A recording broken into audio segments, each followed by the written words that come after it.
And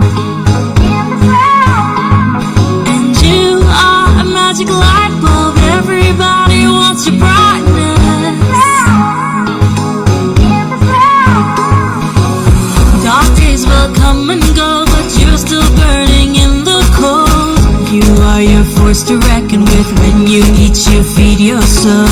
No one can stop your shine. One more breath towards your goals. Breathe, breathe, breathe, you're a champion. Let them see what's in your blood. Culture Radio, keeping you informed. Demerara and Essequibo 99.1 FM. Burbies 99.5 FM. Culture Radio.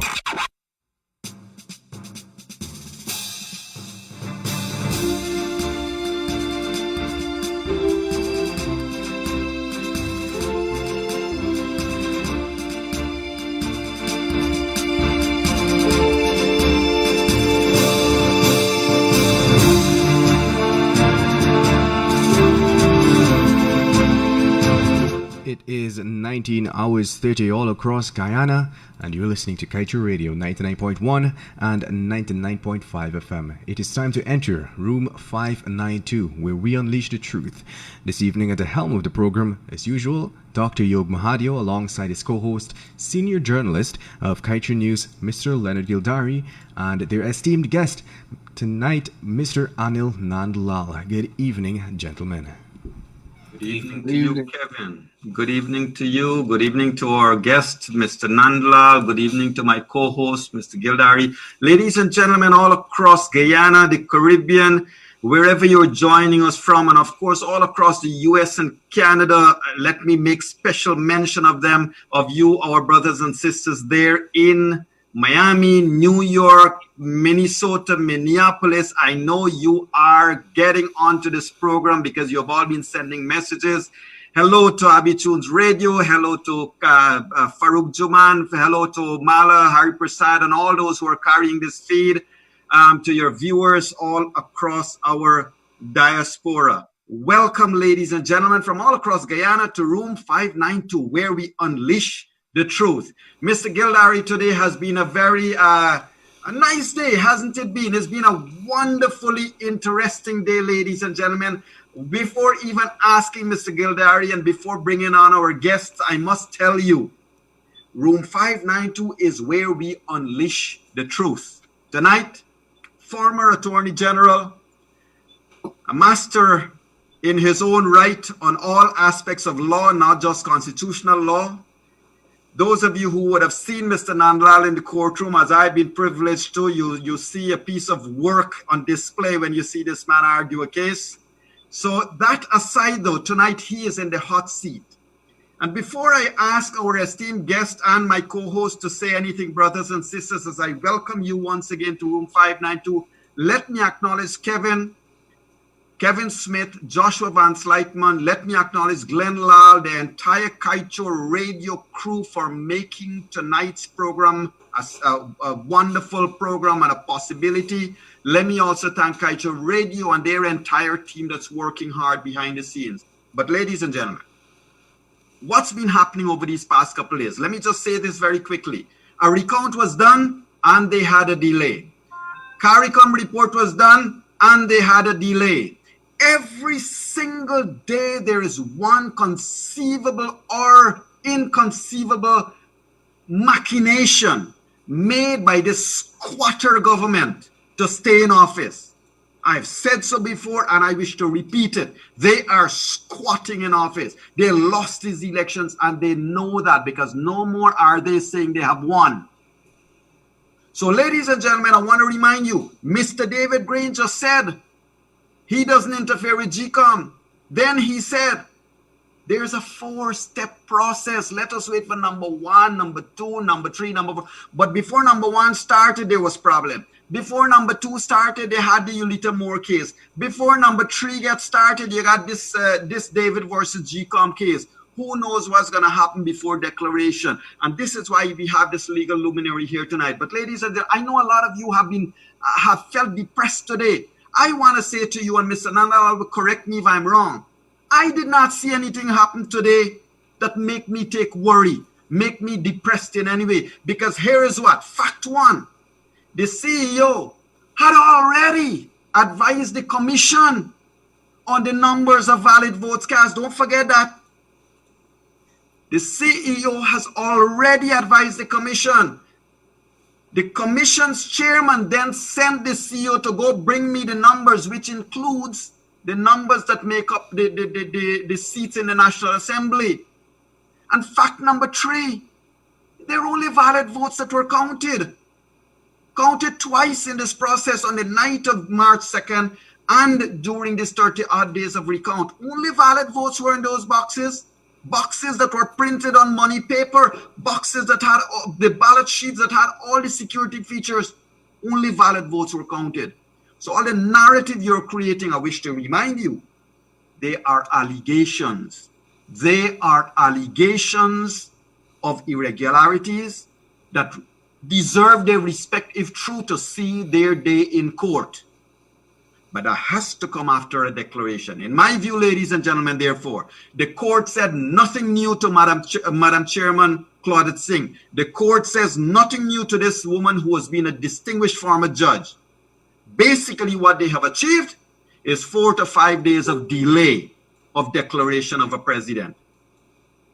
But ladies and gentlemen, to tell us really in his own legal mind and to break it down in layman terms, I will hesitate no further but hand over the microphone to our former Attorney General and legal luminary, as also a member of the PPP slate, Mr. Anil Nandlall. Over to you, sir.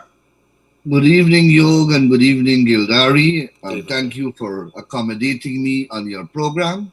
And good evening to your listeners across Guyana, the Caribbean, and in North America and elsewhere.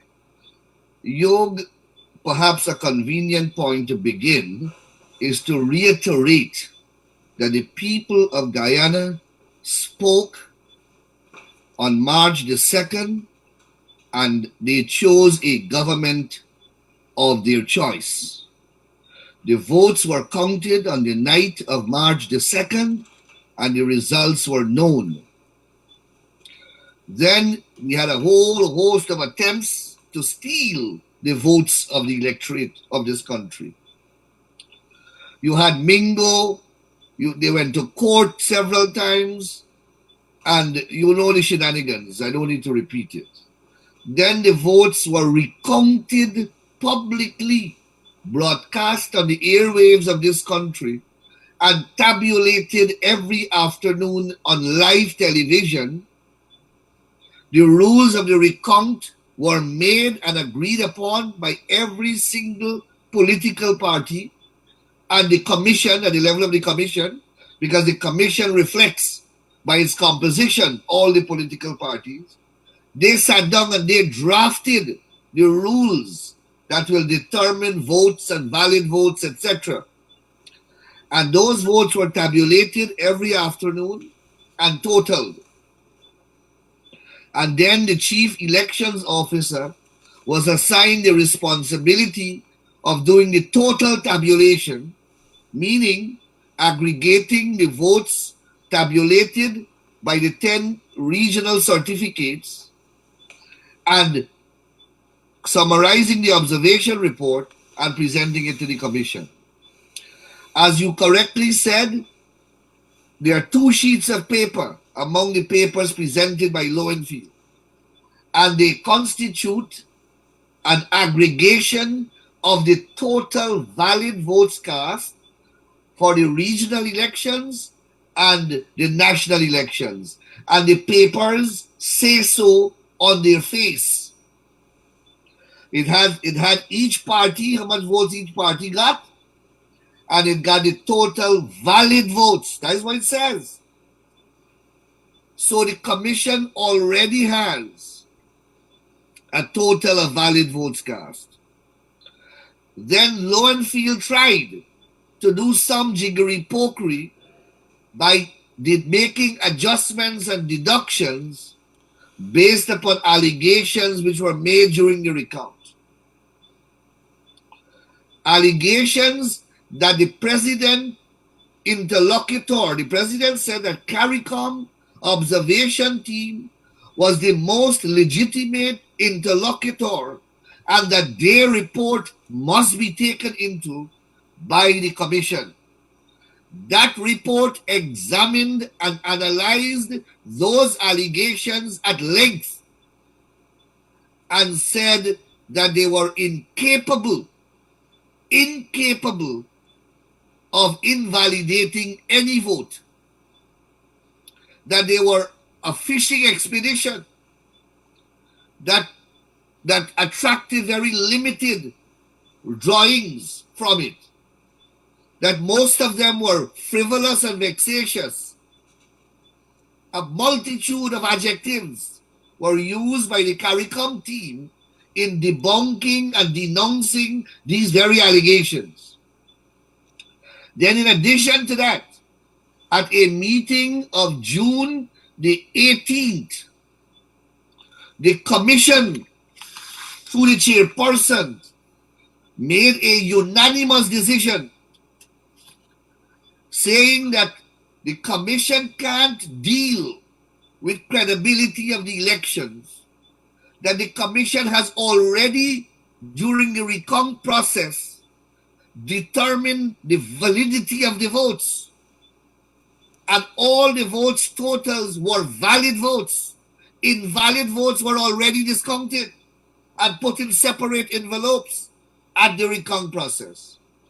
And the chairperson says anyone who wishes to further challenge any legality or illegality in relation to the elections must go to the High Court in accordance with the Constitution and the National Assembly Validity of Elections Act. That was a clear, unanimous decision of GCOM. So two things have already been established.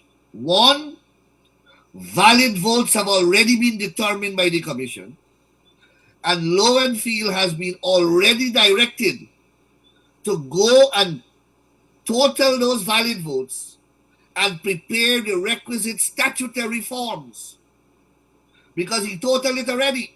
Just to plug them into the relevant statutory forms referred to in the ROPA, Section 99 in particular. And he must come back with that report. When you look at the statutory form, all he has to do is calculate the seats, identify the presidential candidate that has received the presidential candidate of the list that has received the most votes, and identify that person as the president and bring the seats that each party would have done. Right. That is all that Lowenfield has to do. Now, when they realized, perhaps, I don't know, that Lowenfield was moving in that direction, because he has no other latitude, he can't act independent of the commission. I have pointed out in two statutory provisions, Section 18 and Section 19 of the Election Laws Amendment Act, that the Chief Elections Officer and the Deputy Chief Elections Officer at all material times must act in accordance with the direction of the commission. So when Lowenfield bring that bundle of papers, the GCOM, by a unanimous decision, clarified for him what is it that he was required to do and directed him to do only that. Lowenfield cannot countermand or depart from that direction. So, knowing that that is the position, they ran now to the Court of Appeal with what every lawyer of substance described as a frivolous and vexatious application, invoking a special jurisdiction of the Court of Appeal, wrongly dressing up a matter to make it fit within the four parameters of that narrow jurisdiction, where the Court of Appeal allows someone to challenge the election of a president based only upon his qualification, and to interpret the Constitution relative to the qualification of the president. Yog, I pause here to say that nowhere on planet Earth will a judiciary ever be empowered to defeat the will of the electorate. No judiciary can direct a constitutional body how to perform its constitutional functions once that body operates within the four corners of the law. You will note that no pronouncement by the Court of Appeal today, no pronouncement was directed to any illegality on the part of GCOM. It means that GCOM, the Court of Appeal, found obviously that GCOM was acting intra vires and within its powers. A number of reliefs were sought today. One, a declaration that GCOM must determine that GCOM has failed to determine a credible count. That was the first relief. That was dismissed. I will skip the second relief for the time being. The third relief is as an injunction restraining the Chief Elections Officer from complying with the directions of the chairman. That was dismissed. The third one, an order restraining the Chief Elections Officer from complying with the direction of the chairman. That was dismissed. Then another one, an order restraining the Chief Elections Officer from submitting to GCOM the report. That was dismissed. And then another one, an order restraining the Chief Elections Officer from submitting a report again. That was dismissed. The only one that was granted is an order that the words, they said that they're granting a declaration that the words more votes cast in Article 177 2B means more valid votes cast. Now, brothers, this is the Constitution of the Republic of Guyana. This is our supreme law. When it says that a president will be elected based upon the list that he is from, that has received the more votes cast, tell me how that will not only mean valid votes. How can the Constitution ever contemplate that a president will be elected on invalid votes? You understand what I'm saying? And all the Court of Appeal has done is say that more valid votes cast in Article 177, more votes cast, means more valid votes. The Constitution can only refer to valid votes. How a president can be elected on invalid votes? Correct. So the Court of Appeal has made a non-decision. Whenever votes is referred to in the law, how can it mean invalid votes? Correct. When money, when a dollar is referred to in the law, how can it mean a counterfeit dollar? It can only mean a valid dollar. Correct. So when you go to court and the court says dollar means valid dollar, what nonsense is that? Absolutely. So nothing has been decided today. Absolutely. Well put there. Nothing has been decided today. Correct.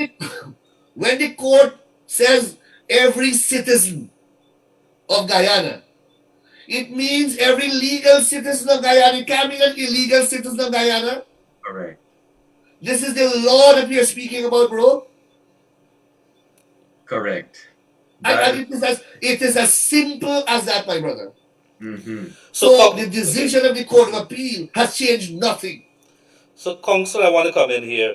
If the Chief Elections Officer, Kate Lowenfield, presents a report which he feels is valid, what then? And then it turns up that it is not reflective of the figure that would have been submitted in the first instance. Leonard, that is why I said the Chief Elections Officer can only prepare the report that the Commission directs him to prepare. He cannot prepare a report of his own making and concoction. If that was the law, then every Chief Elections Officer will determine who the next government is by concocting his own results. And if that is the law, we might as well abolish elections. It makes no sense we vote because some officer During the process, Mingo thought that he had that power, so Mingo concocted figures, put them on a spreadsheet, and says that those are the total votes cast in Region 4. The court declared Mingo's declaration as invalid and unlawful, applying that very principle. Lowenfield can't arrogate unto himself a power to manufacture figures, fictitious figures, and present them to a commission, because, as I said, every chief elections office at this stage of the electoral process can determine who the next government is in any respective territory or country. And that cannot be the law. Your common sense will militate against that. Where common sense seems not to be the thing that is happening. So what happens if such figures are presented? Could the commission and the chairperson refuse? The commission obviously reserves a residuary power to reject a fraudulent report or a report that does not reflect the will of the people. And that is why Claudette Singh, Madam Chairman, in her letter to Lowenfield, read back the letter. He says, bring this report for the commission's consideration. Read back the letter. I'm sorry you don't have it. Yes. Or else I have it somewhere in my phone. Bring the report pursuant to Article 177 of the Constitution and Section 96 of the Representation of the People's Act for the consideration of the Commission. And read the recount order. It says exactly that. Because obviously, not any report which the man submits can bind the commission. Report can only mean legal report. Let us borrow their argument. Correct. They say that total votes can only mean total valid votes, when the report that Lowenfield has to bring can only be a legal report. Isn't that what the Court of Appeal ruled today? That's right. So when Lowenfield brings this report, it got to be a legal report. Or you want us to go to the court now to determine what the report means. And we will do this for the rest of the year. You follow what I'm telling you? Yes. Yes. Well, you're right, Counsel, because I do have it, just for our viewers and listeners, to what Counsel was referring. Pursuant to Article 1772B of the Constitution and Section 96 of the Representation of the People Act, Chapter 103, you are hereby requested to prepare and submit your report by 1300 hours on 18th June 2020, using the results of the recount for consideration by the Commission. Using the results of the recount for consideration. These words, Yog, are etched in my head. Yes. All these documents. So, I want to deal though. So, I hope that I've answered that aspect of the program, that aspect of the question.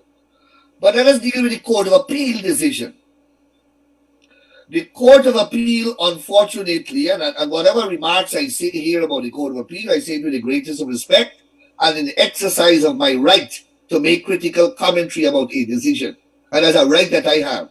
I'm not being contemptuous of the court. I'm not disrespecting the court. But I have a freedom as well to criticize a court's decision. Now, that Court of Appeal decision has plunged the laws of this country into total chaos. You have division between the High Court and the Court of Appeal, where the High Court under Article 163 is resided with powers to determine certain questions regarding legality and illegality of elections. My brother, that has been the position since we became independent. And no court has ever ruled otherwise. No court, consistently. From 1968, we have been having these questions being put before our courts. And consistently the court has said that these questions must go to the High Court by way of elections petition. Throughout the Commonwealth, that is the uniformed position. Every country in the Commonwealth. There may be slight variations, Where, for example, Malawi, the commission has a little more power than our GCOM has. In India, the commission has a little more power than our GCOM has. So when Basil Williams are plucking these cases out, he's refusing to tell you the statutory and constitutional construct against which these cases were determined by the respective courts of those countries. But that's another. So what this Court of Appeal has done today, at least two judges, they have eradicated the distinction, because in the course of their judgment, you are not clear anymore when you can go to the High Court and when you can come to the Court of Appeal. Because interchangeably, they have been saying that you must go to the High Court to determine parliamentary elections and go to the Court of Appeal to determine presidential elections. Right. My brother, if you go to the court and you lose an election petition, is the whole government goes out of power.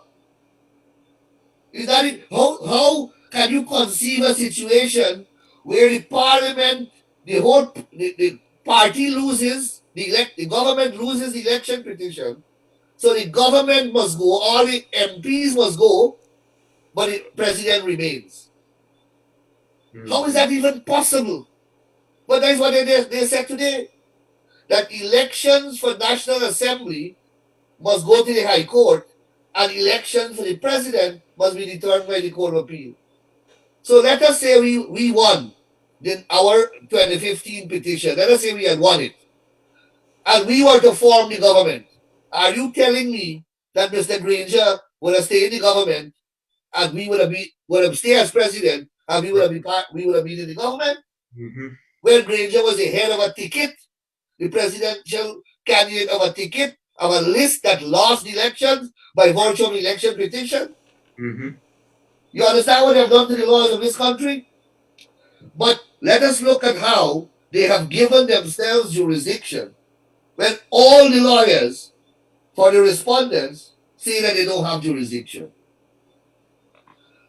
Nowhere, it is not contested that the commission, that the papers that were filed, the motion, does not question the qualification of the president. Not a word about that. Right there and without more, the case doesn't fit within Article 177 of the Constitution. Because there's that narrow issue. And you cannot read or the interpretation of this Constitution in isolation from the rest of the paragraph. One of the most elementary principles of statutory interpretation is that you have to read the section as a whole, and then the other secondary rule, secondary to that, because it's the primary rule, is that you have to read the Constitution as a whole.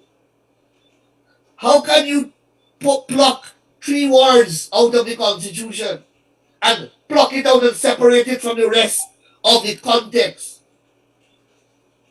Right.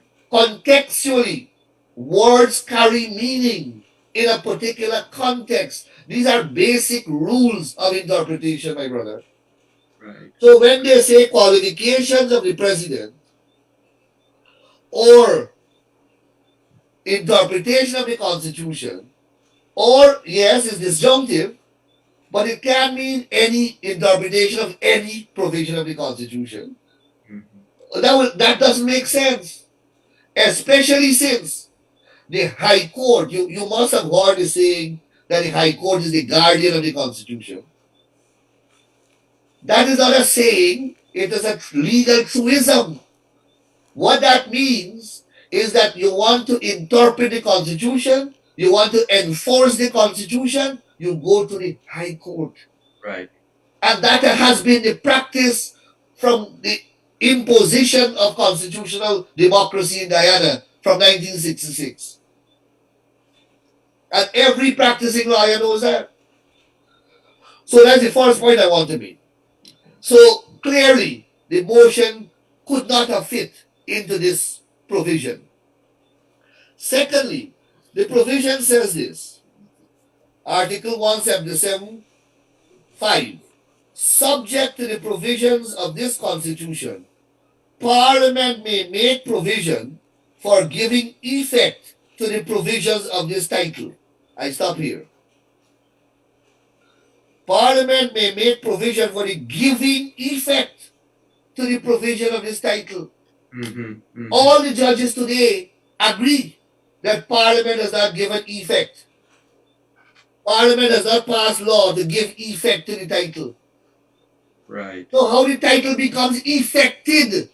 What give effect means, my brother? Correct. Give effect means to bring into effect, to make effectual.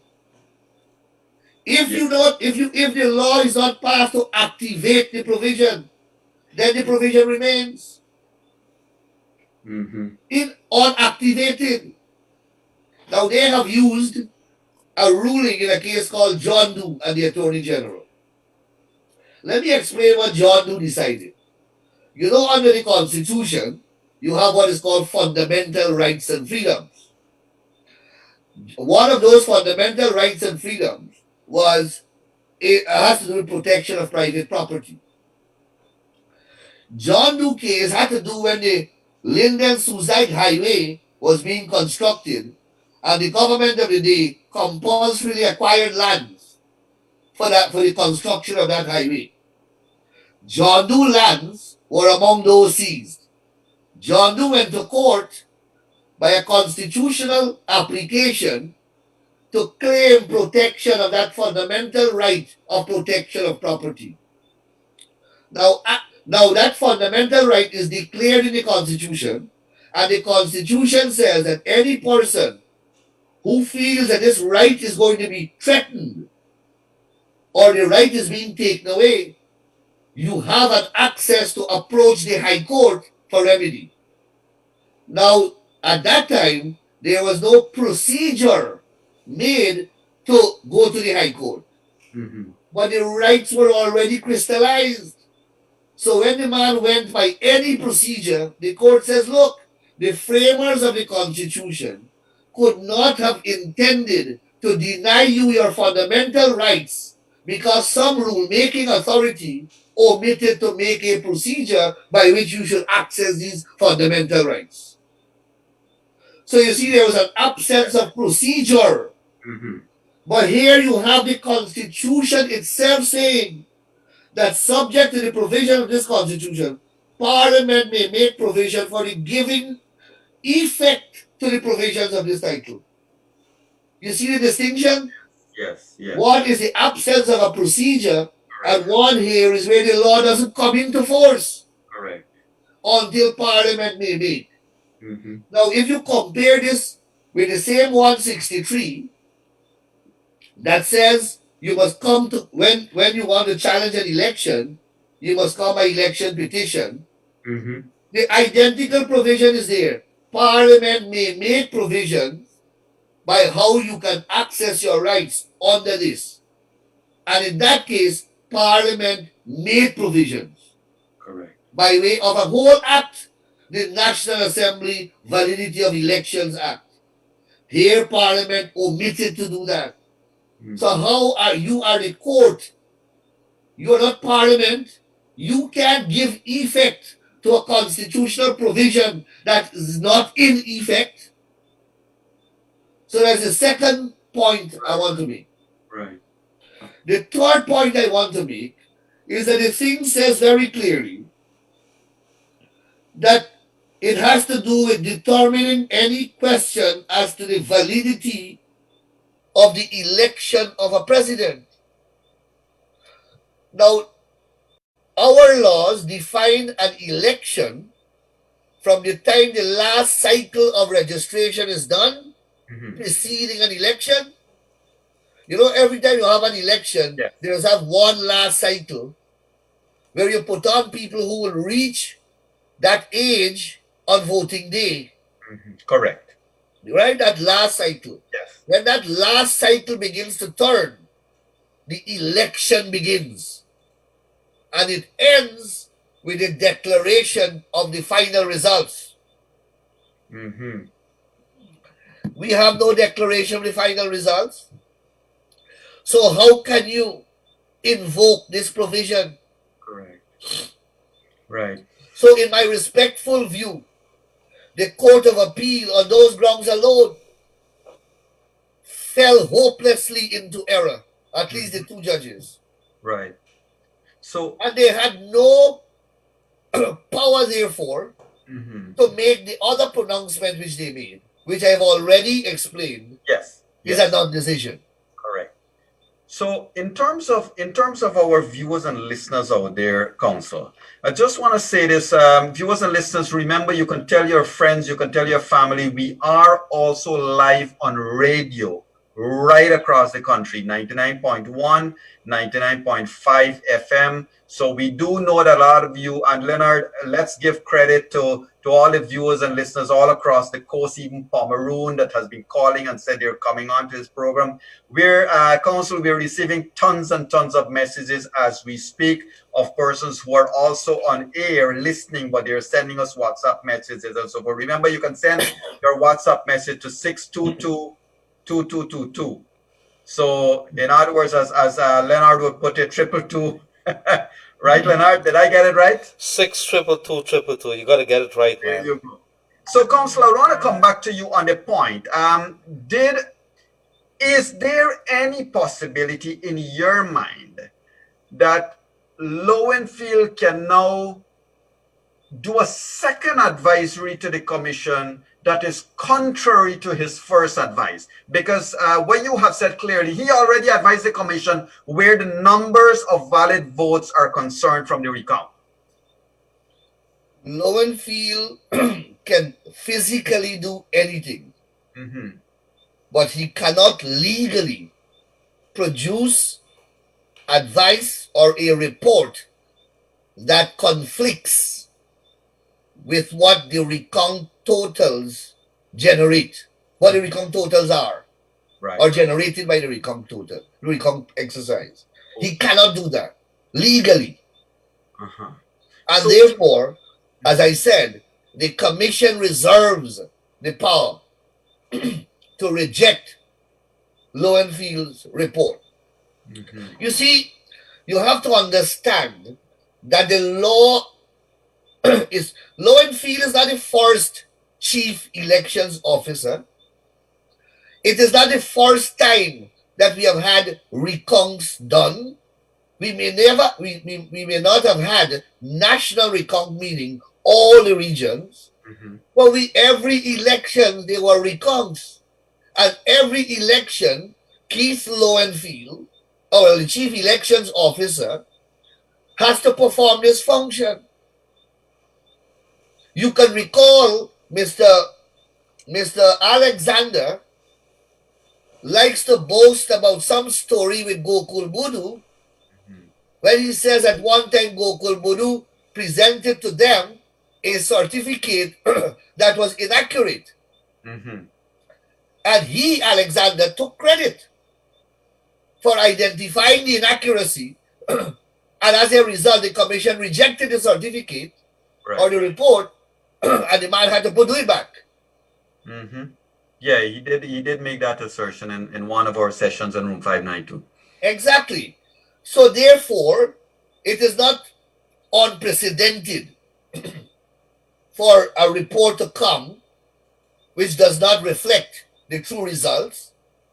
I mean, it's a rarity, but as Alexander himself pointed out, it happened. So the commission, as I said, has the power to direct him to bring the, and if he refuses, the commission also has the power to declare the results. Because Article 162, vests the commission with very wide powers to complete an election. So does Section 22, of the Election Laws Amendment Act. It gives GCOM a whole host of powers to do that which is necessary to conclude a fair elections. So GCOM has that responsibility. And as I said, the court grants nothing else. The court could have granted all these orders restraining Lowenfield from presenting the report, directing which report Lowenfield should present. The court could have declared that GCOM has failed to determine final credible count or the credibility of the result for the general elections. All of that the court could have determined. They were all before the court because the court, as I said, took jurisdiction, although I think it wrongly did so, as I have established or explained, but it did so. Yet it did not see it fit to grant any of these relief. That's right. And that is remarkable indeed. Council, let me just acknowledge Sam and a few others that's coming all the way from Hong Kong, looking at this program from Hong Kong. We got viewers from Norway. Hello to you guys. I know you're the other side of the world. We got viewers from literally all across the world: Antigua, Barbados, St. Kitts, Suriname, Brazil. All over the place we have viewers from. So we want to say hello to you and remind everybody in Guyana, you can get us on 99.1, 99.5 FM band. So Council, here are some questions coming in from you, if you don't mind. Sorry to upset your No, go ahead. So there is a 3-day stay. Does this or should this 3-day have any impact on the commission? While saying that, I wish to acknowledge, I think we have seen news that the commission has called for a meeting. I don't know whether that is confirmed or not. Over to you, sir. Yes, I heard that there is likely to be a meeting tomorrow. The 3-day stay of the decision, well, the decision, the Court of Appeal did not grant an order. It did not grant a positive order for someone to do something. Neither did it grant a negative order restraining someone from doing something. So really there is nothing to stay. All the court has said is that the meaning of the words more votes cast means more valid votes cast. In my view, whether you stay that or you don't stay that, it doesn't make a difference. Correct. Because the Constitution and the law can only speak to valid votes. Therefore, that declaration, or whatever you want to call it, is odious, redundant, superfluous. So in hindsight, if I may, Counsel, it was an exercise in futility from the perspective of which you were speaking that just ended up delaying the declaration by another, what was it, Leonard, 4 days, 5 days? And until the commission now meets and gets the second report from Lowenfield, it's a further delay, isn't it? But yes, it is a further delay, and hopefully the commission will not consider itself in any way hindered in discharging its functions. Because with or without this court order, I see no difference. Were I Justice Singh and the commission, Justice Singh and the commission already decided valid votes. At the meeting of June the 18th, I have the written decision of the commission here. They were only referring to valid votes. I mean, I can't imagine a commission will direct the chief election officer to bring a declaration based on invalid votes. Right. There is what you call a presumption of regularity in law. Omnia presumuntur rites ex acta. All public bodies and constitutional commissions and legal authorities are presumed to act correctly unless you can show otherwise. Right. You have to rebut that presumption. Right. So when the commission direct Lowenfield to go total the votes, obviously they mean total votes, valid votes. They can't direct him to bring invalid votes. The invalid votes were not counted. They were invalid. That's right. Meaning that they were rejected or spoiled ballots. Yes. And put in separate containers. Right. And obviously, nobody can seriously argue. Unfortunately, it was not argued at the Court of Appeal. I wanted them to argue that Lowenfield can arrogate unto himself the power to hear and determine these allegations, elevate them into evidence, and then make a finding upon them all by himself without hearing anyone. I mean, that is the height of ludicrosity. If anyone believes that Lowenfield has the power to discount votes based upon the allegation received from one contesting party, elevate those allegations into facts, and then use them to deduct or invalidate people's votes. I mean, you got to be bordering on lunacy to think that Lowenfield has that power. So Correct. anybody who put forward that argument, they need to be certified as insane. Correct. So, Council, Now, the other point I want to make yes. is that if you go through all the cases dealing with elections, they will tell you that the right to vote is one of the most sacrosanct and cherished rights in a democratic society. It is akin, it is protected by the constitution of most countries. Mm-hmm. It is akin to a fundamental right and freedom. And no person can lose that right to vote other than by a judicial process Right. where he must be afforded an opportunity to be heard, represented by a lawyer, told the allegation against him why his vote is likely to be invalidated, allowed an opportunity to cross-examine and test that evidence, That's right. and allow the opportunity to also lead evidence of his own. Correct. You tell me that Lowenfield will incarnate himself into that kind of powerful person or personage or institution and invalidate tens of thousands of votes? Mm-hmm. No rational mind Correct. Yes. can, Yes. can assimilate that and process that. Well, but we have seen one step or another of irrationality since March 3rd to now. And let Well, me just yes, go on. Yeah, it is for that reason.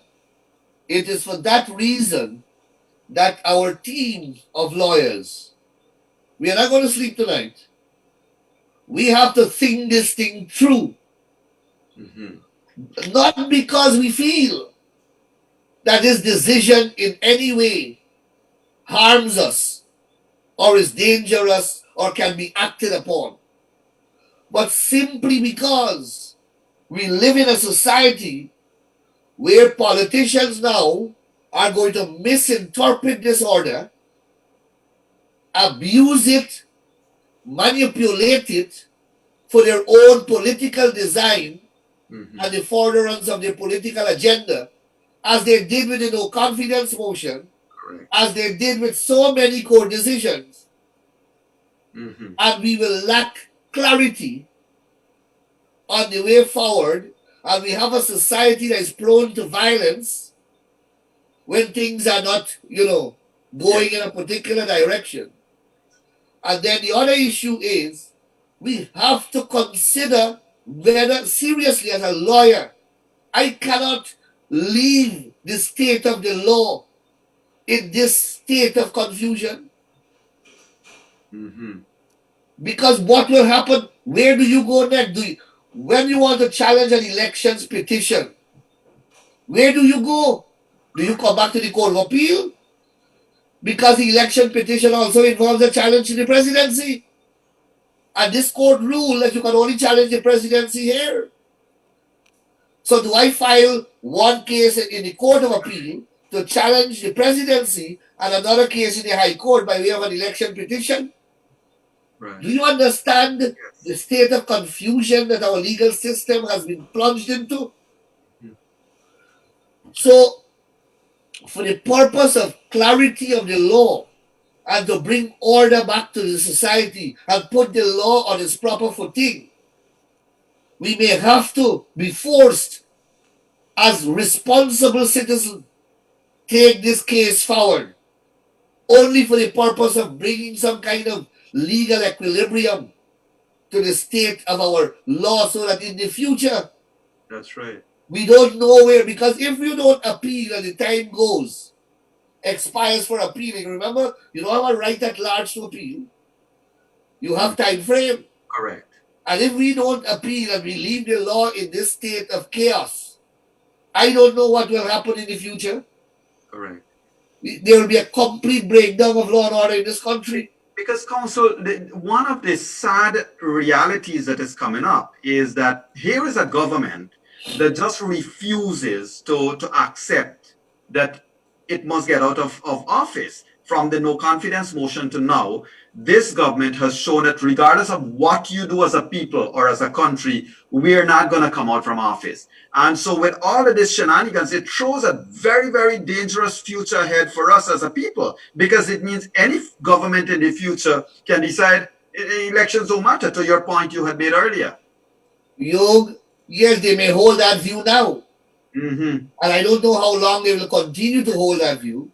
But the people of Guyana will not relent. I will not relent until they are removed from government. Correct. And Council, to the point you made a minute ago with regards to the misinterpretation, and this is why you feel compelled. You feel compelled to take this thing to the highest highest core that you can get to give clarity. One of your former colleagues, no other than Mr. Moses Nagamutu, would have said in one of the messages I'm seeing coming into me, he has said that the ruling will allow submission of a report of the valid votes of the elections commissions before the winner is declared. And on the basis of the valid votes, the incumbent coalition government will be re-elected for a second term. Moses Nagamutu is an utter disgrace to this country and to the legal profession. And I say it so boldly and without any apology whatsoever. Moses Nagamutu is part of the political demagoguery that is going on out there. Moses Nagamutu is encouraging political dictatorship. And this is a man who loves to invoke the name of Chelly Jagan in his mouth. And that is what he will say. And you know what? He's a lawyer. He's a lawyer. And he is essentially telling you that Lowenfield can discount 275,000 votes from the people of this country so that his party and his government can win. Don't you realize that there's a madman who's speaking there? Correct. So, Council, you already answered the question, even though we didn't ask you whether the CCJ steps were the next. However, on a more realistic perspective to the people of this country that is just seeing that the declaration is being thwarted one way or the other, in Mr. Anil Nandlal's mind, not could, in your mind, will the commission move ahead with any degree of alacrity to get to the zenith of a declaration? I can only speak to what the commission ought to do and what its legal duties are. The legal duties of the commission is to declare the results as soon as is practicable. The commission knows the results. The commission recounted these votes. Is that we recounted it? Is the commission who did it? We were merely participants. They tabulated it. Their officers signed every report, every certificate. Their officers certified every SOR. Read the SORs and the total at the bottom of every single SOR, it has total valid votes. Then those SORs were not total by us. They were total by GCOM staff every afternoon in a tabulation center. Right.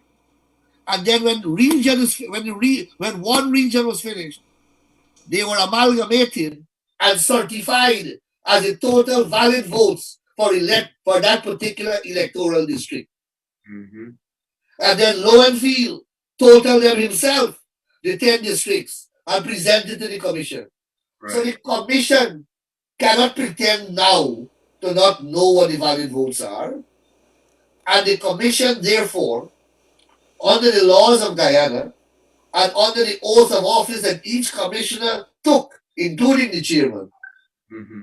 They took an oath to uphold the Constitution and the laws of this country without fear, favor, or prejudice. And Right. that is what they are enjoined to do. Nothing short of that. So, Council, another question for you. Listening to the decision this afternoon, I found it amazing. And again, this is in no way being disrespectful to the court. I'm just seeking your legal brain here now to help me out, because the Madam Justice Don Gregory Barnes did refer to Kim Kite's submission on contextual meaning. I mean, I did a little reading in law, and I Yeah, know that is that that was is amazing. yeah, that is extremely. But she acknowledged it and then threw it out of the window immediately. Yeah, I couldn't understand that. When the judge, that particular judge, was making reference to the contextual argument, I felt a little at ease, you know. Hmm. And then Bala just disappeared. It disappeared. Hmm. Yeah, I don't understand how it, you know. correct. But she also mentioned, and you as a former attorney general, forget politics for a moment. She also mentioned, and she used words like extreme. She said that the AG's submission aligned with the applicant, and even in a more extreme way. Now, the AG there is, sir, you as a former AG, is not representing a political party rather than a government of a government? But, and of course, but you don't expect anything better. Ulita Moore matter, President Granger signed an agreement with CARICOM along with opposition leader Mr. Maharaj Jagdeo. And the very next day, Ulita Moore, a candidate on the APNU list represented by Roysdale Ford, a candidate on APNU list, moves to the court to block the recount. These people don't have any shame. These are people they want to steal an election. They want to steal an entire government. The whole world condemn them. And yet they are continuing their pursuit of thievery. And you bothering with what Basil Williams doing? Well, What do you expect? What do you expect, brother? well, look, and one of the disturbing phrases I heard today was that they deemed this thing disjunctive yet not absurd. But you taking this matter further is going to question the very basis of the disjunctive yet not absurd. I believe that I believe that people have persuaded themselves that the matter is not appealable, Mhm. and therefore the decision will not be reviewed, Okay. and therefore one can write, liberally. Right. But you are right from the basis that if you do not get this matter sorted out, it leaves a lot of openness going to the future, something that I think as a legal mind you do not want to even contemplate. So that's why you want to nail it down. But given the way that the decision made, I'm reading to you a question from one of our contributors to this program, Mr. Ramesh Prasad. He said, is there a difference between valid votes, well, using the decision that's made? It seems to imply that there is a difference between valid votes cast for a president and valid votes cast for a member of the National Assembly.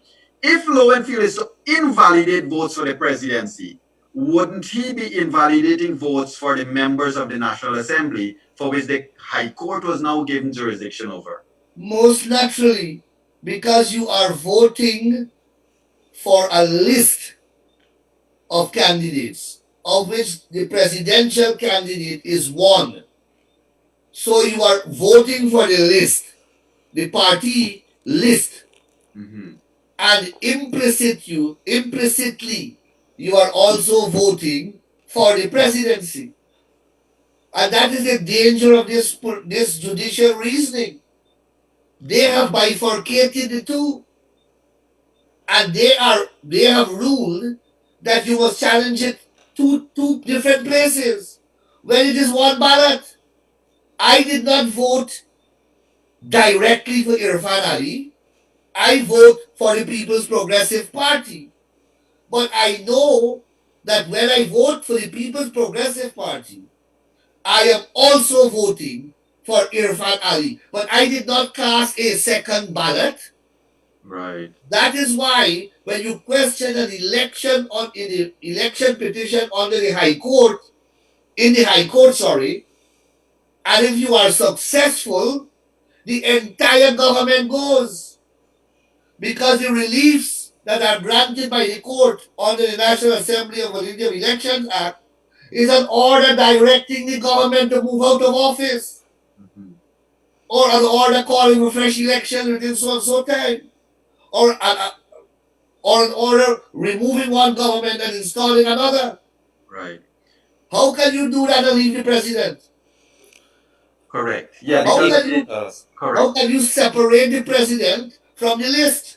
The Correct. president was not elected directly. He was not. He was elected ex officio almost. Mm-hmm. And if He I was may, elected counsel, if I by may, counsel, virtue of being the head of the list. if I may, counsel, could you say if there's a possibility for this to be taken, let's say, a case to be taken to the CCJ to preempt what can happen or what could happen if Lowenfield decide to go in another direction? Yeah, well, as I said, more likely than not, we will be appealing. Simply because we feel that the law has to be clarified for the future.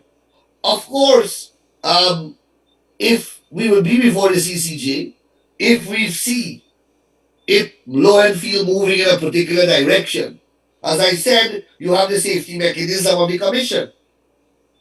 So that that will be used as a buffer for low and feel. But let us say that the commission also goes rogue.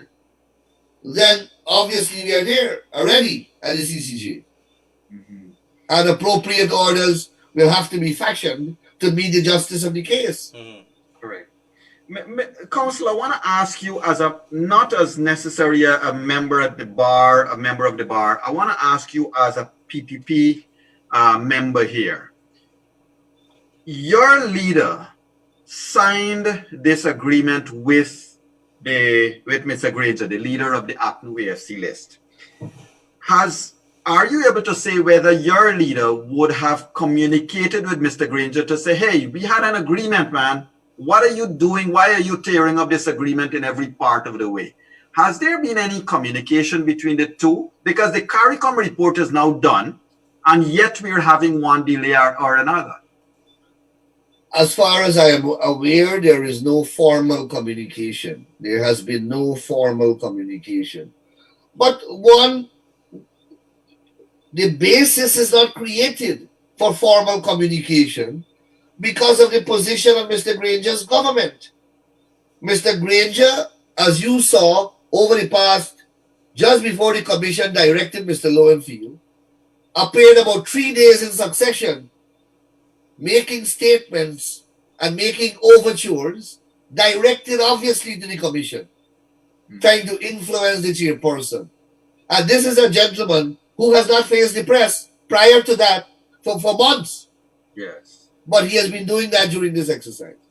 And that I cannot, knowing of the structure of the PNC and the APNU, the leader there is Maximum. We all know that. That's from Bornham's party. Desmond Hoyt was able to throw out Hamilton Green, powerful politician, because he was the leader. When the leader speaks, the leader speaks. Mr. Granger is no different. It's the same party structure. I say that to say that he may be silent, but these actions are being done with his authority. Yes, he did come out and endorse everything Harman said and so forth. Exactly. But so what is there to say? Correct. For a man like that, On who that cares point, not for his country and is prepared to defy CARICOM, defy the Commonwealth, defy the ABC countries, defy all the observers, defy his own son-in-law. On that point too, Council, we are mindful and we will be sending an invitation to Mr. Jagdeo to probably join us because, as you know, the president, I believe he did it intentionally for pure political purposes, of course, in terms of mentioning the other day live that he and Barry Jagdeo would have been having discussions about what was it, power sharing or something like that. And at this ninth moment, now he's bringing that to the public, which I found was a bit of a real rank opportunism. But I would want to engage with, I mean, I can't ask you to speak on behalf of Mr. Jagdeo. I would want to engage with him. But on the face of it, sir, are you aware or would you be able to comment on whether there has been any type of respectable discussion with APNU AFC on a matter of power sharing? No, I don't know of anything like that. And you have to be realistic. Who will want to engage in any kind of arrangement with a political party that has shown absolute disrespect for the Constitution, for the laws of the country? What are you going to enter into? What arrangement, my brother? What guarantee you have that they wouldn't kick you out the next day and take over the government? How can you enter into what kind of pact? They don't obey the most fundamental law of the land. They don't obey the laws of the land. You want to have an agreement with them and expect that they will obey it? You want to put a cocaine addict to watch the cocaine? Mm-hmm. So in terms of from a political perspective as well, you have seen the Justice for All party has now said distancing themselves from the coalition. What does that tell you, sir, in terms of, is that creating in your mind a shake within the coalition from a legal perspective as well? I have said, and I will continue to say, that there are 30 or 40 persons in the rigging cabal. It may have been reduced now. It's about 10 to 15 who are spearheading this operation. You heard Ramjatan concession speech. I know of many of the ministers who have packed up and so on already. There are a couple of them that are holding on for dear life. You understand? Yes. And more, they will be left in smaller numbers. Mm-hmm. Right? Nagamutu is a rank opportunist. He has no shame, no integrity whatsoever. So he will go, once he gets an opportunity to continue to live on Main Street and don't want to move back in his house in Sapphire, he will stay on there and he will utter the kind of nonsense that you referred to earlier. Mm-hmm. Ramjatan has given up, but somebody promised him something and give him some hope. He is on the TV every night with Duncan and Chris Jones talking foolishness. Right. So, Council, what would be your party's thinking going to tomorrow's meeting, for example, with GCOM, supposing the APNO AFC commissioners do not turn up? And that's speaking with the presumption that the PPP's commissioners will turn up to that meeting? I haven't had an opportunity to speak to the commissioners as yet. I just learned of the meeting just prior to this program. Mm-hmm. I'm not sure where, what if the meeting is on and that kind of thing. And I don't wish to speculate at this stage. Gotcha. To reiterate though, Madam, the chairman, she made a release. It would have probably been the day before, 2 days before this matter came up with David versus GCOM. She made a release in which she was quite specific that she cannot arrogate to the commission the role of the court. And given what you said earlier, Council, that the court really did not make any decision, for our viewers and listeners, Madam Claudia Singh can now hold up her release as the way forward, because the court did not challenge anything in her release, did not comment to to any effect any of the matters in her release. She now has the wherewithal of going forward on that. That's correct. And you're calling it her release.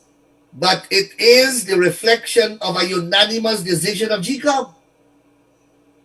Nobody, when Justice Singh, when the commission made this decision, which is titled the chairperson decision, the chairperson alone can make a decision of GCOM. GCOM is constituted by 7 persons. So it means that everyone agreed. Right. If you read the Constitution, GCOM makes decisions by vote. Yes. So this is a reflection of a unanimous decision taken by GCOM.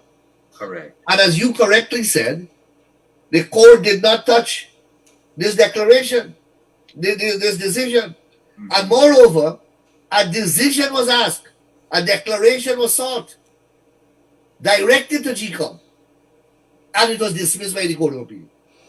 So, Counsel, if I may, where does GCOM go from here if an inaccurate report by Lowenfield is submitted and it is rejected by GCOM?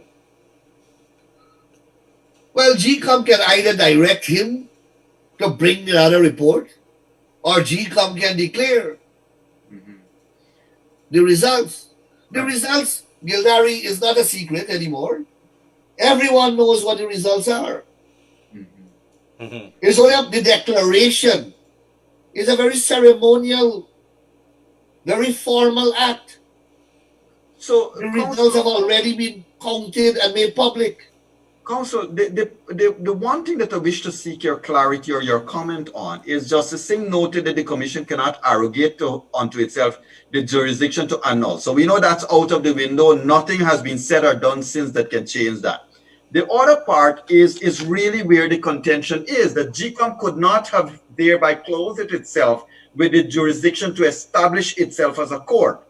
However, if Lowenfield were to use his own numbers, if he was to minguize his numbers, it means that Lowenfield has become the judge, jury, and execution. It means Lowenfield would have conducted an investigation into the allegations. Now, Lowenfield does not have, and the GCOM does not have the powers to investigate. APNU AFC made allegations, but there has been no, is your party aware of any investigation into these allegations, sir? My friend, let me start with, if GCOM doesn't have the power, yes, we accept that, right? GCOM doesn't have the power. Lowenfield is a subset of GCOM. Where will Lowenfield get the power? If the mighty commission doesn't have it, how can a member of the secretariat that is a subset of the commission has the power? That's the first thing. Secondly, if GCOM, the Justice Singh said, only a court can determine this issue. How can Lowenfield, if the commission, the whole commission that is so powerful, cannot convert itself into a court, how can Lowenfield do it? One individual. Thirdly, Lowenfield, as you know, never held any investigation, never afforded anyone a hearing, never heard anyone, never offered anyone to rebut the evidence, the allegation, never allowed anyone to lead evidence to contradict the allegation.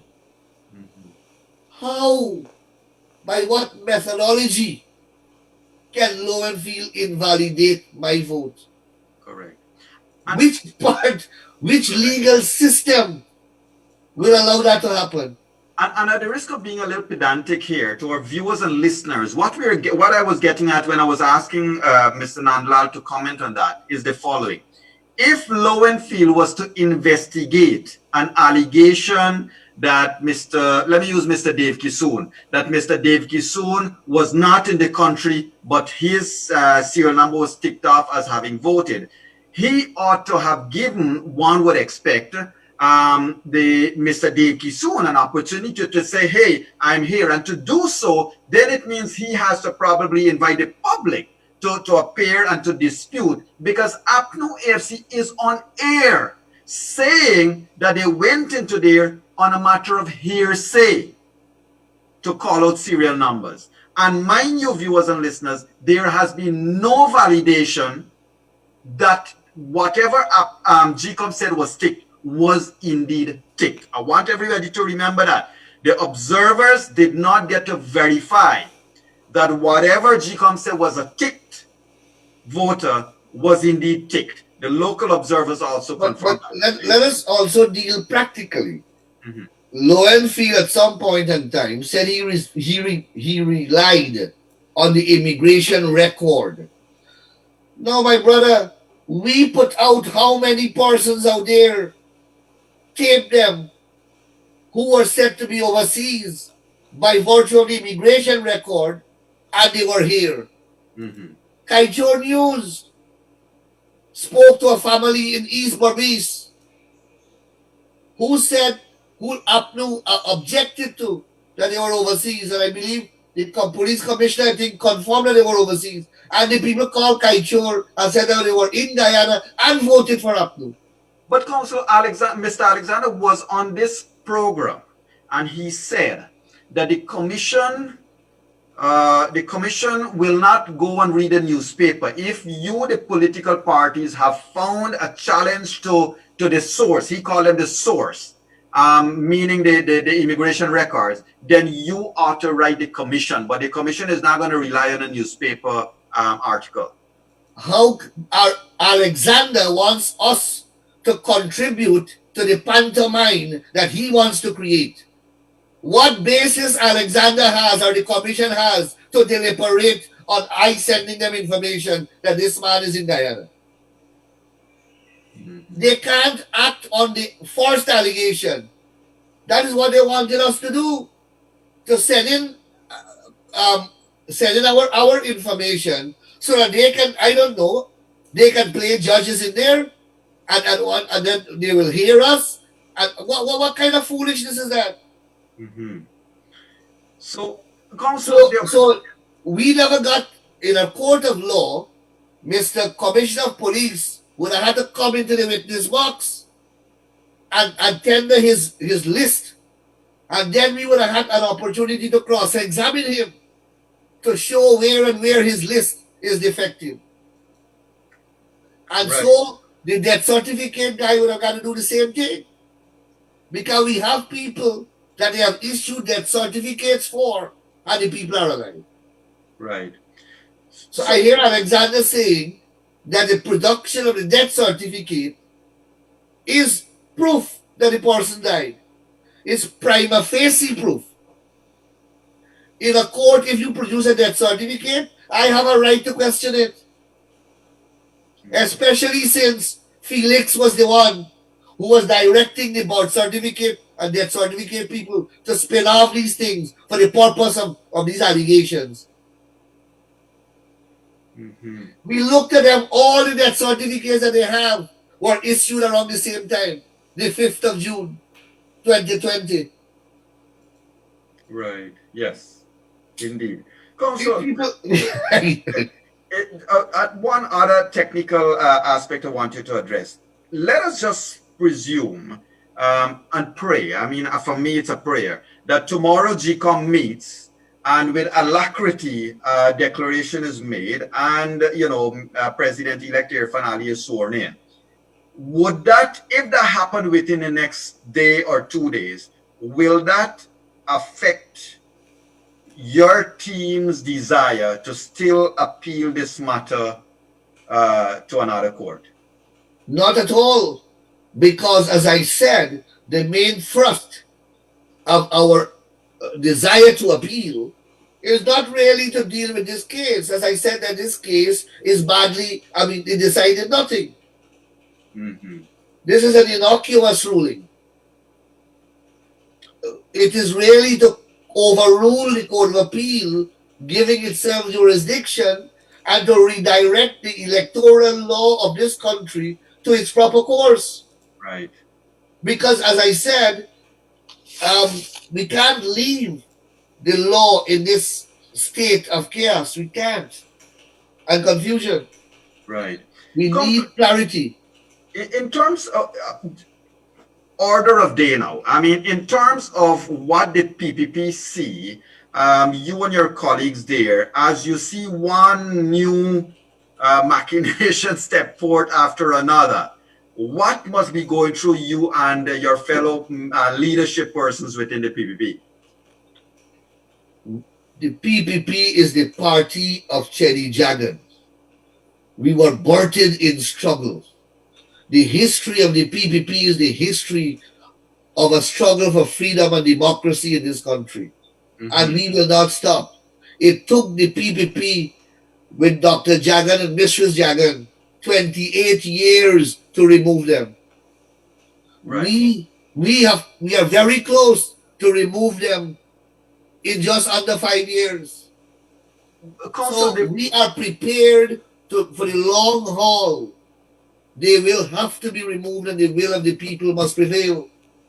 right. One of the reasons I asked you this question is the obvious effect of the narrative of APNU AFC, the changing but still continuous narrative. So obviously there is a group of persons, sizable or not, but there are persons who continue to follow this narrative, and they obviously allow themselves to believe what is happening there. To my mind, that is telling me that when you guys are sworn in, your job is going to be extremely difficult because you are going to be faced with any number of persons that will refuse to accept your government.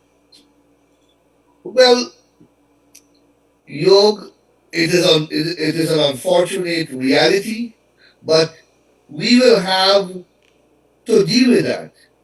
In 1999, because we are dealing with a grouping of persons who, I don't know what is their mental state, but they don't accept election results when they lose.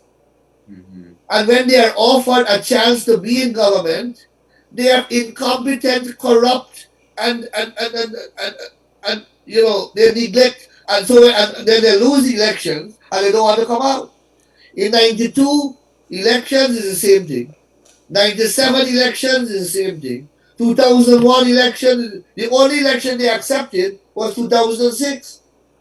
And to that point, Council, you have a unique situation, isn't it? I heard the discussion the other day where members of the PPP was inferring that every time the PPP wins, at every election that you guys win, there's either violence or there is, you have had cases where you had to give up a year or two shaved off from your term in office.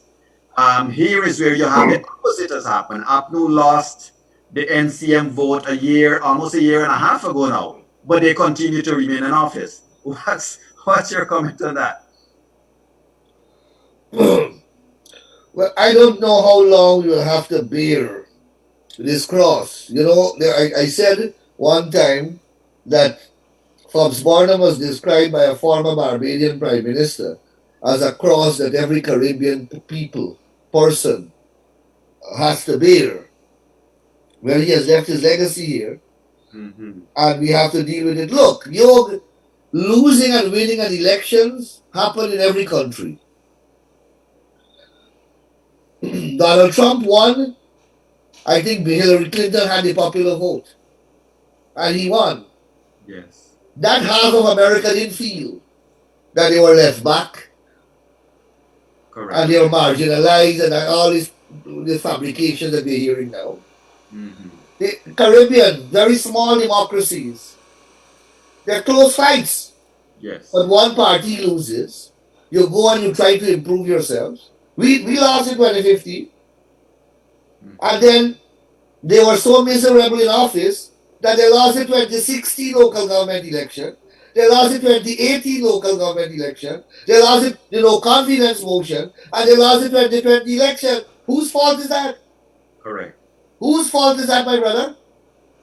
Correct.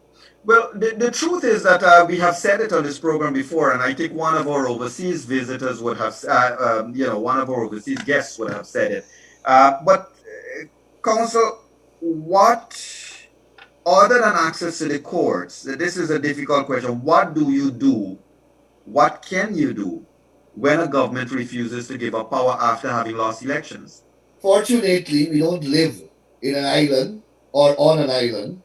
We live in a community. CARICOM has issued a very strong statement, or personnel within CARICOM, threatening expulsion. Commonwealth has issued similar sentiments. The ABC countries have repeatedly spoken about sanctions, personal sanctions. I don't know why they're waiting so long. This is a time as good as any to impose some sanctions. And so it's going to have international repercussions. Right. So they will not be able to survive in government. Mm-hmm. I don't know if they believe, if they can survive in government. They will not be able to. But Now is not 30 years ago when Borden rigged elections. The world has changed. And the powers that be in the world will not allow authoritarian governments and political dictatorships to be created. Not, at least not in this hemisphere.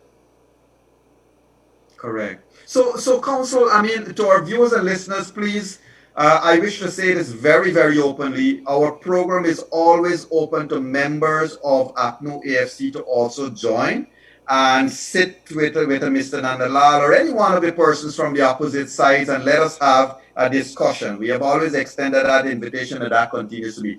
But, Council, the problem gets to be almost surreal in one aspect. And here is my thought.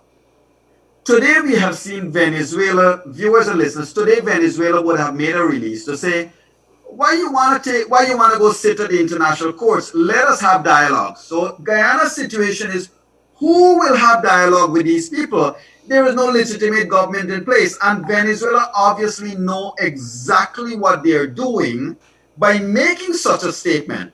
Council, does it speak to a weakness on our part now to not be able to even respond to Venezuela? It shows you, Yog, the lengths that this rigging cabal is prepared to go in their pursuit of political power. They are prepared to threaten and expose our territorial sovereignty. They are prepared to expose us to the dangers that Venezuela poses. Don't think Venezuela likes us. Venezuela recognizes that there is a political vacuum here, or a chaotic political situation, and they are capitalizing on it. Mm-hmm. Do you know the destruction that have happened in this country over the past 100 or how many days that we are in this intransitory state? The damage to the economy, the damage to social relations among and between our people, the damage to race relations, the damage to commerce, the damage to our international image as a country. Right. But these people don't care. They don't care. Look at what they're doing with state assets. Look at the way that they are looting state assets. Read the Kaichur news and see how many blocks of lands are being shared away. Correct. While they must know that they don't have the capacity. Correct. To do it. So that's one thing that every night in Room 592 I've appealed, and thankfully our appeals have been bearing fruit. We have viewers and listeners. I want to share this with you. A week ago, we appealed for the religious community to speak out. We have had a press release started by the Center for Interreligious Dialogue, and immediately following that, one after the other organization would have come out and spoken. Today, the Guyana Islamic Trust has called call for action.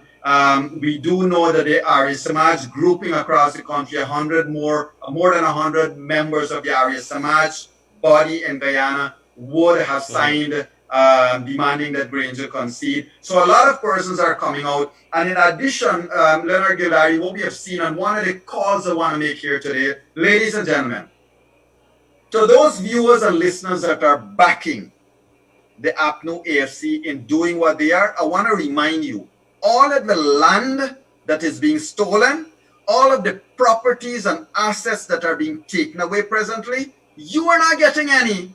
It's a handful of people taking these things, putting it in their names and their family names, and all of you who are forming part of the chorus, you are getting nothing. And the truth is, we all need to remind Granger, stop squatting in the people's seat that is called the presidential seat. Stop squatting there and let democracy prevail. Because, sir, take your rightful place in the opposition and try again in 5 years. If you continue like this, there is not trial because you have already failed. But, Council, I want to come back to... Yes, go on. Yog, I want to assure everyone listening that from the moment that the no confidence motion was passed, this government assumed a particular status that incapacitated it from engaging in transactions of that type. And every single transaction that they have engaged in, that they were not authorized to engage in, will be reviewed and rescinded. So all these land deals and all the land deals that they did before, after they lost legitimacy and squatted in office, they are all going to be reviewed and rescinded. Great. So, Council, another thing that I know this is outside of the legal ambit, but, you know, COVID continues to ravage our country in a much greater way than the numbers are showing and proving, because there's just not any testing going on. And we do know that PAHO WHO would have brought in approximately 4,000 kits about 2 weeks ago, but we are not seeing any baseline being set up and so forth. Now, on a matter of national emergency, sir, can you and your party make some national call with regards to this health emergency, notwithstanding elections and all of the frustrations on that side? Well, we have a COVID task force that we have set up in our party, headed by, I think, Gail Teixeira, Frank Anthony, and so on. A whole group of them. And they have been doing work. They have been doing work across the country. But of course, that's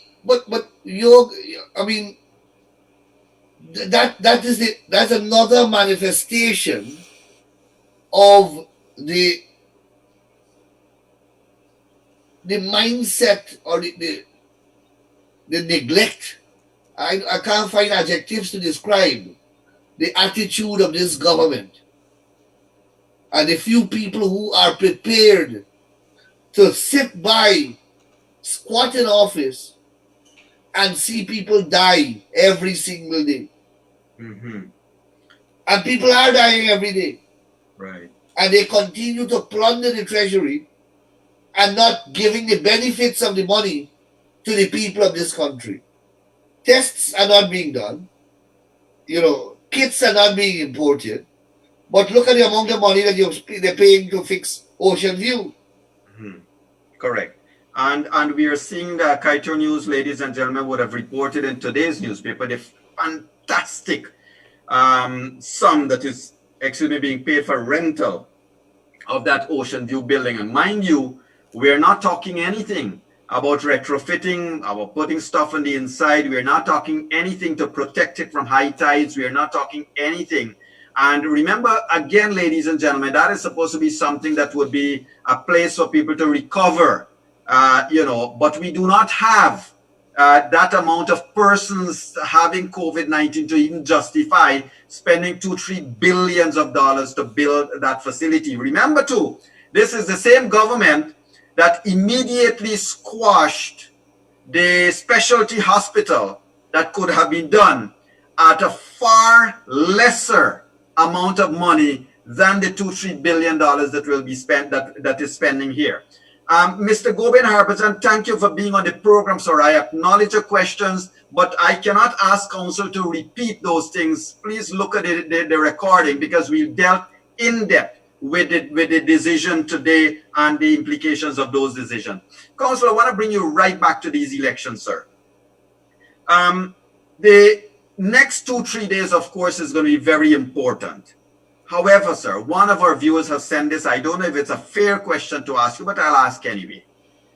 Given the penchant of APNU, displayed by APNU, to stay and retain power, it seems like at any cost, they are now willing to listen to anything other than you've won. Is there a likelihood that the president could declare a state of emergency at any time to thwart a swearing in? And what would the PPP's position be? Let me go back quickly to the hospital, the Ocean View. Just look at that one project, Yog. Look at that one project, and you will realize why this government can never win an election in this country. That one single project, and that is how they behaved and conducted themselves for the past 5 years. Every single project was as disastrous as that one. But let me answer your question.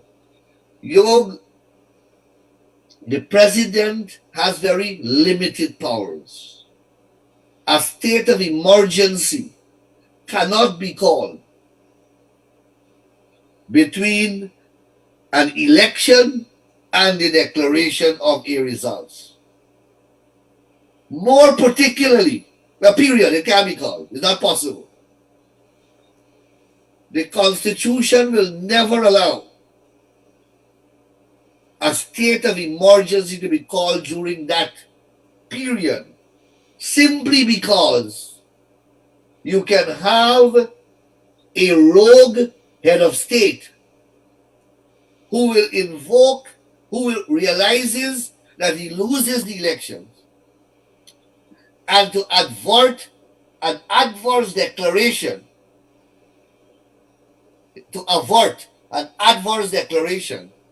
he invokes a state of emergency and remains there forever. The law will not permit such abuse of power.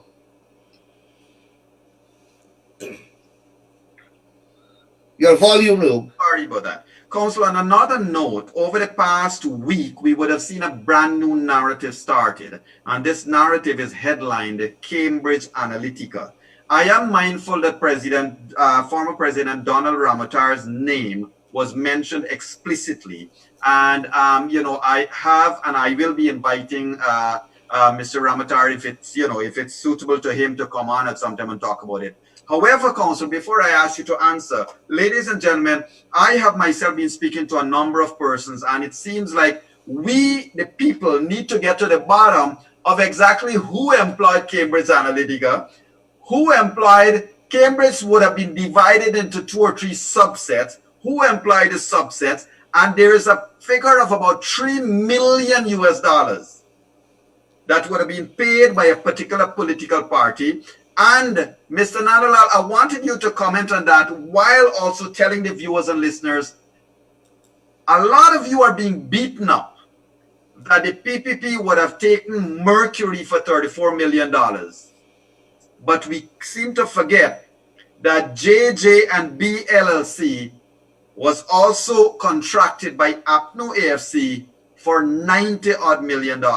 So, Council, this whole thing about all of the lobbyists now seems to be the people who rigged these elections for and on behalf of the PPP, whilst you guys are in opposition.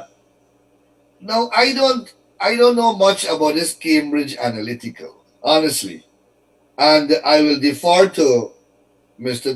Comrade Donald Ramatar whenever he comes to the program, or other party leaders who are in the know. Okay. But what I don't understand is what is it that we are being accused of? Hiring a lobby firm? I don't see anything wrong with that. That is being done all over the world. APNU hired a firm from Jamaica in 2015, among other firms. Did we hire Cambridge? Assuming, of course, because I don't know, assuming that we hired Cambridge Analytical, did they commit some illegal act in the country? Every time people go to an election or parties go to an election, they hire lobbyist firms. Right. And in any event, Cambridge Analytica, based upon the information I'm reading, was supposed to have been hired by the PVP for the 2015 elections. We lost elections. What is the problem? They did a terrible job, obviously. So I don't understand what is the big deal. Right. Well, you did mention that firm from Jamaica, and for viewers and listeners, that firm from Jamaica would have been a subset of the same Cambridge Analytica. Well, who hired that for, my brother? Yes, that's the point I wanted to bring out. That narratives are being related, but the people needs to realize what Kool-Aid you are drinking. Leonard, over to you, my friend. Yes, absolutely. I wanted to ask the good counsel, that one state majority, let's assume we be looking forward now. Is that something that is going to characterize Guyana politics going forward? Is it something that the PPP should be worried about? I have said before on another program that we are going to have close elections in the future.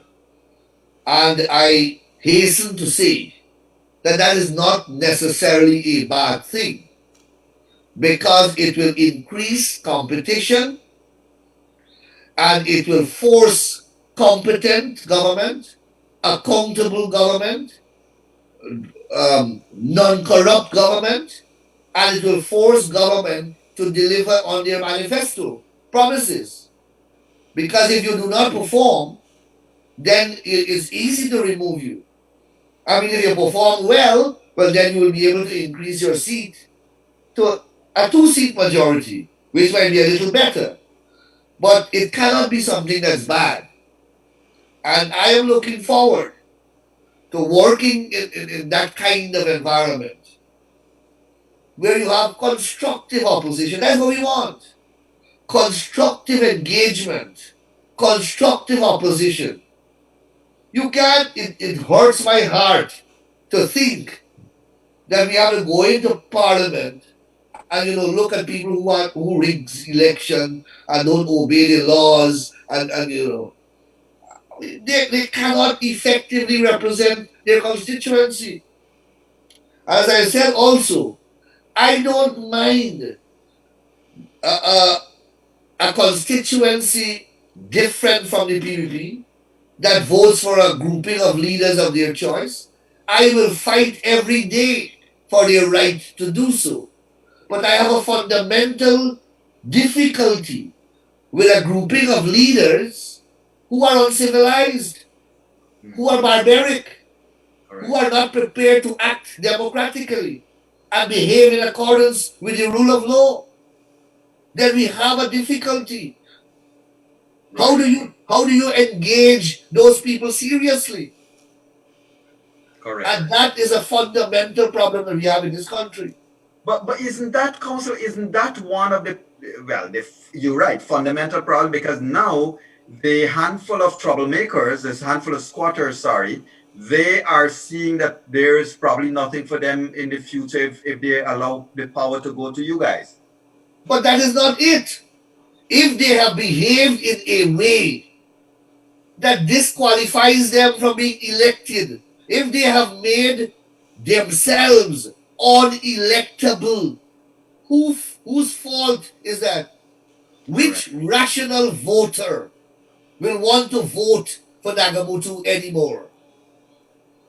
Or Joseph Harmon, having regard to the positions that they have taken? Rational voter, not voter that are acting on instincts and emotions. I'm talking about an objective, dispassionate voter. Now, we could have done the same thing in 2015 and we would have been equally unelectable. That's right. But what did we do? We hit the ground. We worked hard. We traveled, we walked this country. But they don't want to do that. Correct. They abandoned the people of this country, including their base. And many people did not turn out to vote for them. They want to use force and violence or threat of violence to remain in office. So thank you for that, Council. And as we're getting to that time when we're going to wrap up our program, I just want to come back to you in terms of, ladies and gentlemen, to recap what transpired today. Anybody who would have joined us late know that there was a decision or a non-decision, and what we discussed, Council will put it best in his words, but there's nothing that changes or challenges the release or the decision of the commission that would have been issued approximately a week ago. That the commission is not a court. The commission cannot arrogate to itself the ability to declare an election and not to annul an election and things like that. And we discussed earlier, Mingo does not have the wherewithal or the authority to conduct an investigation. Mind you, all of the allegations of irregularity remain just that up to today, allegation. Council, kindly, in court you would have made your closing argument, but today, But before he does that, I would like to just ask him during his closing thing, which is a good position. Has he started thinking about a position that he would like to serve in? Would he like to go back to the AG position? We got so many hurdles, unfortunately, to cross before we reach that. I'm sure at a more suitable time we can discuss that. So permit me to omit answering that question. Yog, as I said from the beginning, the decision of the Court of Appeal, in my humble and respectful view, is wrong in many respects. Well, it's not. The Court of Appeal was wrong in giving itself jurisdiction when clearly it did not have jurisdiction. And fortunately, it did not grant any effective, potent, or enforceable reliefs. All it did was to make a declaration that votes means valid votes. Votes in the law means valid votes. Votes in the law cannot mean anything other than valid votes. Okay.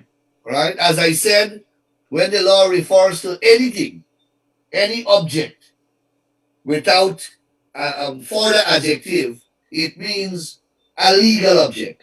Right. Any noun. If you say that it's a glass, it means it's a legal glass. It can't mean it's an illegal glass. So when the law says valid votes, it means a valid vote. When the law says a child, it means a legal child. If the law wants to say illegitimate child, it will say illegitimate child.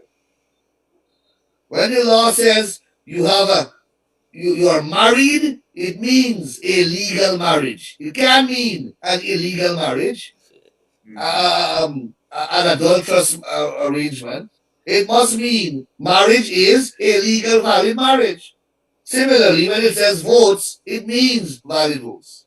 Right. So I don't understand the big hullabaloo that I see being made out there. And the Nagamoto's, he will spin for the rest of his life. Because he has spent his whole life spinning. But it's unfortunate that they are misleading their supporters and creating this kind of unfortunate hostility in the atmosphere. So I believe that the commission remains unaffected by this decision. The commission has already determined what valid votes are Keith Lowenfield has already submitted to the commission the total valid votes. The commission has already directed him to prepare his report based upon the total valid votes, and he is enjoined and duty bound only to do that. He has no jurisdiction, he has no power, he has no authority either to depart from that direction, to disobey it, or to countermand it. He cannot, Lowenfield, as the commission itself said, that the commission can't arrogate onto itself to their court. It can't determine credibility of elections. It can't hear and determine allegations. If the commission, the whole can do it. A subset of the whole, of which Lowenfield is, can do it. Mm-hmm. All right? Yes. So Lowenfield can't do any other thing legally than produce a report that speaks to the valid votes in the statutory form. And the commission should direct him and let him bring the report and move ahead with the declaration. Thank you. But as I said, we need for the future to clarify the state of the law because of the confusion that the law has been plunged into. Yes. Because of these various legal forays, born out of desperation and born out of a political situation where you don't have a legal issue. Right. But the courts now are being abused and bombarded with political litigation that does not raise legal issues. Unfortunately, the court seems to take a position that entertains them rather than deal with them swiftly as the court should. Thank you. So that is where I will conclude you. Thank you, Counsel. And Counsel, I need some legal advice from you. When a government would, is it the right term to say legitimize squatting? When squatters take over an area, a piece of land, what do you do if you want to recognize them and give them their land? Is it called legitimizing that? Well, the term that we have been using in the PPP is to regularize. Regularize. Thank you. Thank you. So I asked you that because, ladies and gentlemen, as we bring our program to a close tonight, I just want to say, Mr. Granger, stop squatting. That office will not be regularized or legitimized for any continued occupation outside of the will of the electorate. The people of this country have spoken since March 2nd, and you know you have lost these elections, sir. You should do the decent thing. Stop prolonging this. Stop prolonging, because you are now inserting delays into your own four-step process. Let us stop, put country above self, and let us move on. You can do this tomorrow, sir, and we certainly expect you to do that. Leonard, any closing words from you, sir? Absolutely. So we're going to be back tomorrow. According to our reports here, Guyana Elections Commission is supposed to be meeting tomorrow at 11. So we're going to be hitting the road running at 1:30 p.m. sharp. That is going to be elections COVID-19 watch. We have to be looking at COVID. There's breaking news this afternoon. 21 new cases being added, so we passed the 200 mark. And guess what's the problem? It's in Region 1, so we want to be discussing that tomorrow. We understand 2 students from a school in Region 9 has been tested positive, and Region 9 is right next to Brazil, right? Region 1 is right next to Venezuela. We have some big issues there. Tomorrow, 1:30 p.m., elections and COVID-19 watch. So we're going to be with you 1:30 p.m. sharp. Right here on Kite Shore, 99.1, 99.5. Thank you. Thank you. Thank you very much, and good evening. Thank you so much, Mr. Nandlall, for joining us at short notice. I know you're busy, but we certainly look forward to your continued guidance through this process. Thank you very much. It was a pleasure to be here, and good evening to all your viewers. Thank you. And listeners. Thank you. Ladies and gentlemen, Leonard Gildarie and yours truly will be seeing you tomorrow at 1:30 on Kaito Radio 99.1 FM, 99.5 FM. Remember, you can always join us on Kaito Radio, YouTube, Facebook, and on all those little apps you can have on your phone to tune into us anytime we are on. It was a pleasure to accommodate Mr. Anil Nandlall here to tell us and walk us through what happens today. We certainly call on all of you, remain calm, remain focused, and know that the best days of this country is still ahead of us. And we can make it be what it has not been by working together as one people, one nation, with a single destiny that must not be split and divided into political patronage or opportunism that takes us nowhere. Goodbye and good night to you all. And President Granger, hope we get some good news from you tomorrow, sir. As you say, I concede. I can help you to say it if you wish. Good night, one and all. Bye-bye now. Good night.